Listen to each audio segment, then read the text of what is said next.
Ошо шайлоо ошондой таза шайлоо өтпөгөндүктөн, мыйзам бузууларга жол бергендиктен бийлик бирди декларат этип, таза өткөзөбүз деп коюп, атымыздын башка установкаларды берип туруп, жерлерде бийликтердин баарын бир партияга, бир талапкерге иштетип, бюджеттик организациялардын баарын кыстап, кысым менен аларды иштетип жүрүп, элдин арасына келген. Жыйынтыгы легитимсиз болгон бардыктын. Эгерде дагы өткөн күндө легитимсиз болгон эл тарабынан. Мына биз ошол экин жокко чыгара алып атабыз азыр.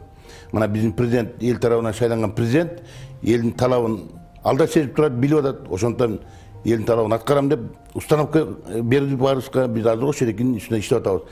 Таза, ачык, анан мыйзамдуу шайлоону өткөзүп беребиз деп атабыз. Бирине да ыктабайбыз. Президенттик бийликтин партиясы, президенттин партиясы, президенттин талапкери деген жок. Бардык талапкерлерге, бардык партияларга бирдей шарт, бирдей мамиле кылабыз. Ошондо гана таза шайлоо өткөзөбүз. Ошол эки анан кийин ушул эки мен байкап атам. Ушул мына элдер менен жолугуп келбедимби? Бирден республикалык штабты өткөздүк, бүт областтарды кыдырып келдик. Мына азыр мен жолдон келдим. Акыркы мына Баткен, Ош, Жалал Абадта мына бүгүн Жалал Абадта өткөздүк. Элдин арасында жанагындай ишенбештик бар экенин мен байкадым. Комментарийлерди окуп атабыз. Мындайлар боло берген, 30 жылда качан таза шайлоо өттү эле. Бул жөн элди сооротуу, алдоо деген пикирлерди угуп атабыз.